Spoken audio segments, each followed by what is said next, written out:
വരന്തരപ്പള്ളിയിൽ വീണ്ടും തെരുവുനായയുടെ ആക്രമണം.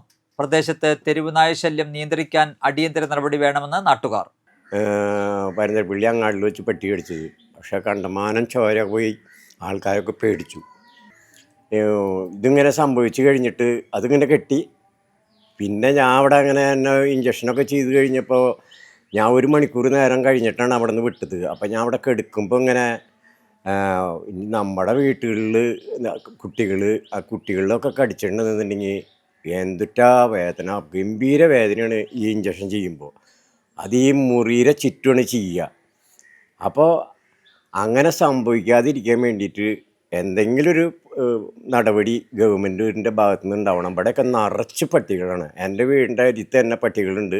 അവിടെ കൊച്ചങ്ങളാണെന്നുണ്ടെങ്കിൽ ഒരു 2 മണി 4 മണി 5 മണി ആയി കഴിഞ്ഞിട്ടുണ്ടെങ്കിൽ അവർ ഈ റോട്ടിൽ ഇറങ്ങി കളിക്കുകയാണ്. അതിൻ്റെ ഇടയിൽ കൂടെയാണ് ഈ പട്ടികൾ പോണത്.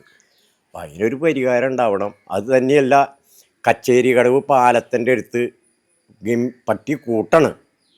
അപ്പോൾ അതിനൊക്കെ ഒരു പരിഹാരം ഉണ്ടാവണം ഗവൺമെൻറ്റിൻ്റെ ഭാഗത്തുനിന്ന്. ഇനി ഇത് ആർക്കും സംഭവിക്കാതിരിക്കട്ടെ. വരന്തരപ്പള്ളിയിൽ തെരുവുനായയുടെ കടിയേറ്റ് സാരമായി പരിക്കേറ്റ പനയമ്പാടൻ സുബ്രൻ ചേട്ടന്റെ വാക്കുകളിൽ താൻ അനുഭവിച്ച വേദനയും ഒപ്പം പ്രതിഷേധവുമുണ്ട്.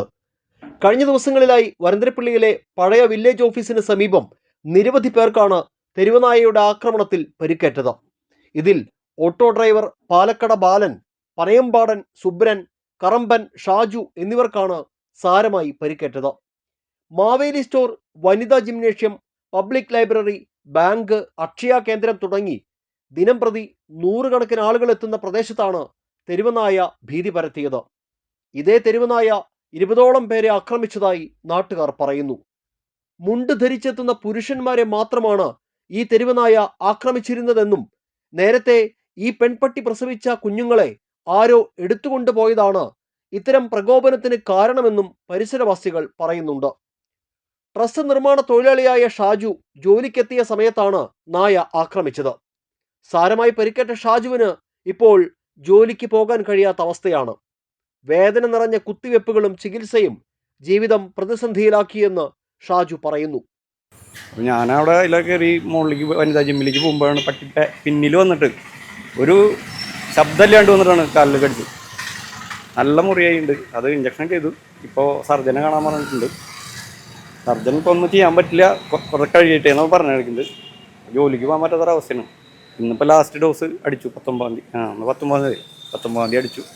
ഇനി 9-ാം തീയതി ഒരു ഡോസും കൂടി ഉണ്ട്. മുറി ഇത്തിരി ഗൗരവമായിട്ടുള്ള മുറിയാണ്. ഡോക്ടർ ഒന്നും ചെയ്യാൻ പറ്റില്ല എന്ന് പറഞ്ഞത്. പണിക്ക് പോകാൻ പറ്റാത്തൊരവസ്ഥയിലാണ് നിൽക്കണം. പഞ്ചായത്തിലൊക്കെ ഞാൻ റിപ്പോർട്ട് ചെയ്തു. പഞ്ചായത്തിൽ പറഞ്ഞപ്പോൾ ഒരു നിസ്സായാവസ്ഥയെ പറഞ്ഞത്. അപ്പോൾ എനിക്ക് ജോലിക്ക് പോകാൻ പറ്റാത്തൊരു നിസ്സായാവസ്ഥയിലും നിൽക്കണം. അപ്പോൾ ഒരാഴ്ച കഴിഞ്ഞു. ഞാൻ ഡെയിലി വേസിന് പണിക്ക് പോകുന്ന ആളാണ്. ഒന്നും ചെയ്യാൻ പറ്റാത്ത അവസ്ഥയിലാണ്. അപകടകാരിയായ തെരുവുനായയെ പഞ്ചായത്തിന്റെ നേതൃത്വത്തിൽ പിടികൂടിയിട്ടുണ്ട്. ഏതാനും ദിവസം നായയെ നിരീക്ഷിക്കുമെന്നും ഏതെങ്കിലും വ്യക്തികൾ നിയമാനുസൃതമായി നായയെ സംരക്ഷിക്കാൻ മുന്നോട്ട് വന്നാൽ വേണ്ട നടപടികൾ സ്വീകരിക്കുമെന്നും പഞ്ചായത്ത് പ്രസിഡന്റ് മീന മദനൻ പറഞ്ഞു. നിലവിൽ തെരുവുനായയുടെ കടിയേറ്റവർക്ക് പ്രാഥമിക സഹായങ്ങൾ ചെയ്തതായും നിയമത്തിന്റെ ഉള്ളിൽ നിന്ന് പ്രശ്നം പരിഹരിക്കാൻ ആവശ്യമായ നടപടികൾ സ്വീകരിക്കാൻ പഞ്ചായത്ത് സന്നദ്ധമാണെന്നും പഞ്ചായത്ത് പ്രസിഡന്റ് കൂട്ടിച്ചേർത്തു. അപ്പം നമ്മുടെ പഞ്ചായത്തിൽ ഒരു പട്ടി അപകടകരമായ രീതിയിൽ ഇങ്ങനെ പോയിക്കൊണ്ടിരിക്കുകയായിരുന്നു. 4 പേരെ, ഏകദേശം 4 പേരോളം കടിച്ചിട്ടുണ്ട്. അപ്പോൾ അതിന് പ്രാഥമികമായിട്ടുള്ള കാര്യങ്ങൾ ഞങ്ങൾ ചെയ്തിട്ടുണ്ട്. അവർക്ക് പ്രാഥമികമായിട്ട് കൊടുക്കേണ്ട ഫണ്ടും കാര്യങ്ങളും കൊടുക്കുന്നുണ്ട്. പിന്നെ പട്ടീനെ ഞങ്ങൾ പഞ്ചായത്ത് സുരക്ഷിതമായിട്ട് കെട്ടിയിട്ടുണ്ട്.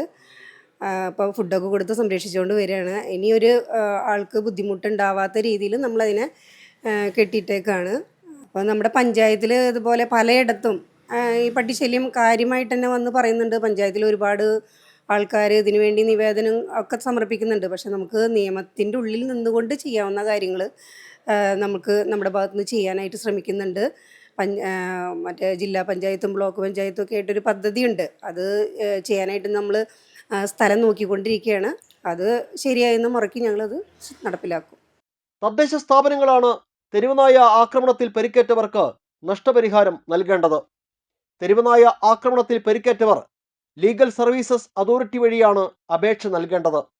ലീഗൽ സർവീസസ് അതോറിറ്റി ജഡ്ജി തദ്ദേശ വകുപ്പ് ജോയിന്റ് ഡയറക്ടർ, ജില്ലാ മെഡിക്കൽ ഓഫീസർ, ജില്ലാ മൃഗസംരക്ഷണ ഓഫീസർ എന്നിവർ ഉൾപ്പെട്ട സമിതിയാണ് പരാതി പരിശോധിക്കുക. ചികിത്സാ രേഖകളും തെളിവുകളും പരിശോധിച്ച ശേഷമാണ് നഷ്ടപരിഹാരം അനുവദിച്ച് ഉത്തരവിടുന്നത്. തെരുവുനായ ആക്രമണത്തിൽ പരിക്കേറ്റാൽ നഷ്ടപരിഹാരം നൽകാൻ തദ്ദേശ സ്ഥാപനങ്ങൾക്ക് ബാധ്യതയുണ്ടെന്നും പരാതി ലഭിച്ചില്ലെന്ന കാരണത്താൽ പഞ്ചായത്തിന് ഉത്തരവാദിത്വത്തിൽ നിന്ന് ഒഴിയാനാകില്ലെന്നും ഹൈക്കോടതി വ്യക്തമാക്കിയിട്ടുള്ളതാണ്. എന്നാൽ നഷ്ടപരിഹാരം നേടിയെടുക്കുക എന്നതിനേക്കാൾ നായയുടെ കടിയേറ്റാലുണ്ടാകുന്ന വേദന നിറഞ്ഞ കുത്തിവെപ്പുകളും തുടർ ചികിത്സയുമാണ് കടിയേൽക്കുന്നവരെ ഏറെ ദുരിതത്തിലാക്കുന്നത്. വരന്തരപ്പള്ളി പഞ്ചായത്തിൻ്റെ പല ഭാഗത്തും തെരുവുനായ ശല്യം രൂക്ഷമായിരിക്കുകയാണ്. കഴിഞ്ഞ ദിവസങ്ങളിൽ മാവേലി സ്റ്റോറും ഒപ്പം വനിതാ ഫിറ്റ്നസ് സെൻ്ററും പബ്ലിക് ലൈബ്രറിയും ഒക്കെ സ്ഥിതി ചെയ്യുന്ന ഈ പരിസരത്ത് ഒരു തെരുവുനായയുടെ കടിയേറ്റ് നിരവധി പേർക്കാണ് ഗുരുതരമായി പരിക്കേറ്റ ഒരു സാഹചര്യമുണ്ടായത്. ഏതായാലും പഞ്ചായത്തിൻ്റെ നേതൃത്വത്തിൽ ഈ അപകടകാരിയായ നായയെ പിടികൂടി ഇപ്പോൾ പഞ്ചായത്തിൻ്റെ സംരക്ഷണത്തിലാണ് നായ ഉള്ളത്. ഏതായാലും കൃത്യമായ നടപടികളിലൂടെ തെരുവുനായ ശല്യം പരിഹരിക്കാനുള്ള പദ്ധതികൾ ആവിഷ്കരിക്കുമെന്നാണ് പഞ്ചായത്ത് പ്രസിഡന്റ് അടക്കം നമ്മോട് പറയുന്നത്. ഏതായാലും കടിയേറ്റവരുടെ അവസ്ഥ ദയനീയമാണ്. പഞ്ചായത്തിൻ്റെ നേതൃത്വത്തിൽ അവർക്കുള്ള പ്രാഥമിക സഹായങ്ങളൊക്കെ നൽകിയിട്ടുണ്ടെങ്കിൽ കൂടി തെരുവുനായ ശല്യം പരിഹരിക്കാൻ അടിയന്തരമായ നടപടികൾ ഉണ്ടാകണമെന്നാണ് നാട്ടുകാരൊക്കെ ആവശ്യപ്പെടുന്നത്. ക്യാമറമാൻ നന്ദുവിനൊപ്പം ആൻഡോ കല്ലേരി, NCTV ന്യൂസ്, പുതുക്കാട്.